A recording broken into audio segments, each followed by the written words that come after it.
যেগুলো বাংলাদেশের হাতে এসে পৌঁছেছে। ফলে বাংলাদেশ সেনাবাহিনী এখন আগের চেয়েও অনেক বেশি শক্তিশালী এবং বর্তমানে বাংলাদেশের আর্টিলারি বহরেও বেশ কিছু নতুন আর্টিলারি যুক্ত হয়েছে নতুন অনেকগুলো যুদ্ধ ট্যাঙ্ক, যেগুলো এখনও গ্লোবাল ফায়ার পাওয়ারে যুক্ত করা হয়নি। হয়তো আগামী বছর গ্লোবাল ফায়ার পাওয়ারে সেগুলো যুক্ত করা হবে, তখন বাংলাদেশ সামরিক শক্তিতে আরও এগিয়ে যাবে। এছাড়া বাংলাদেশ সেনাবাহিনী বর্তমানে সারা বাংলাদেশ জুড়ে তাদের দায়িত্ব পালন করছে।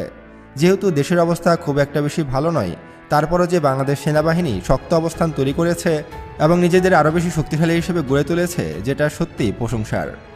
যেখানে সরকার পতন ঘটলে বা দেশের কোনো সমস্যা হলে সামরিক শক্তি দুর্বল হয়ে যায়, সেখানে বাংলাদেশ হয়েছে আরও বেশি শক্তিশালী। এতে প্রমাণ করে যে বাংলাদেশ ভবিষ্যতে সামরিক শক্তিতে পৃথিবীর মধ্যে একটি সুপার পাওয়ার দেশে পরিণত হবে। বন্ধুরা, এবার আমরা জানব বাংলাদেশ নৌবাহিনীতে এই বছর কি কি অস্ত্র যুক্ত হয়েছে সেই সম্পর্কে। বন্ধুরা, 2025 সালে এসেও কিন্তু বাংলাদেশ নৌবাহিনীতে ব্যাপক হারে অস্ত্র যুক্ত হয়েছে। বিশেষ করে বেশ কিছু পেট্রোল ক্রাফট এবং বেশ কিছু মিসাইল যুক্ত হয়েছে বাংলাদেশ নৌবাহিনীর বহরে।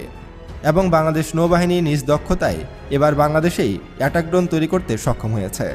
এবং বাংলাদেশ নৌবাহিনী কী ধরনের ড্রোন তৈরি করেছে সেগুলো আমি আপনাদেরকে আগের একটি ভিডিওতে দেখিয়েছি। তাই বাংলাদেশ নৌবাহিনী এবার সামরিক শক্তিতে বেশ অনেকটাই শক্তিশালী হয়ে গেছে। বন্ধুরা, এবার আমরা জানব বাংলাদেশ বিমান বাহিনীতে কি অস্ত্র যুক্ত হয়েছে সে সম্পর্কে। বন্ধুরা, যদিও এখনও বাংলাদেশ বিমান বাহিনীতে নতুন কোনো অ্যাটাক ফাইটার জেট যুক্ত হয়নি, তারপরও কিন্তু আমরা বলতেই পারি যে আগামী কয়েক মাসের মধ্যেই বাংলাদেশ বিমান বাহিনীর বহরে নতুন ফাইটার জেট যুক্ত হবে। বিশেষ করে চীনের জে-10সির ক্রয় হয়তো ডিল ফাইনাল হয়ে গেছে। কিছুদিনের মধ্যে হয়তো চীনের জে-10সি বাংলাদেশে ঢুকবে। তখন বাংলাদেশ বিমান বাহিনী আরও বেশি শক্তিশালী হয়ে যাবে। শুধু তাই নয়, আমাদের কিন্তু আমেরিকার কাছ থেকে বেশ কয়েকটি অ্যাটাক হেলিকপ্টারও ক্রয় করা হচ্ছে, যেগুলো কিন্তু বাংলাদেশ বিমান বাহিনীর বহরে যুক্ত হবে। আর অ্যাটাক হেলিকপ্টার যুদ্ধক্ষেত্রে কতটা ভয়ঙ্কর রূপ ধারণ করে তা আপনারা সকলেই জানেন। বলা হয়ে থাকে যে একটি অ্যাটাক হেলিকপ্টার 10টি যুদ্ধ ট্যাঙ্কের সমান। আর এরকম যদি 8 থেকে 10টি অ্যাটাক হেলিকপ্টার বাংলাদেশের বহরে যুক্ত হয়, তাহলে বাংলাদেশ সামরিক শক্তিতে কতটা শক্তিশালী হবে সে সম্পর্কে আপনারা বুঝতেই পারছেন। বন্ধুরা, গত বছরের মতো এবছরও বাংলাদেশের প্যারামিলিটারি পৃথিবীর সর্বোচ্চ বৃহত্তম বাহিনী এবং বাংলাদেশ আরও বেশি শক্তিশালী হয়ে গেছে এই বাহিনীর জন্য।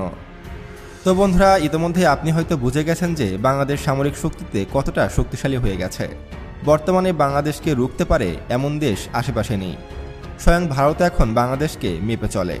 তাই আমরা বলতেই পারি যে বাংলাদেশ সামরিক শক্তিতে অনেক দূর এগিয়েছে এবং সামনে আরও এগোতে হবে। এখানেই আমাদের থেমে থাকার সময় নেই। তো বন্ধুরা, ভিডিওটি ভালো লাগলে একটি লাইক দেবেন এবং কমেন্ট করে জানাবেন পরবর্তীতে কী ধরনের ভিডিও দেখতে চান।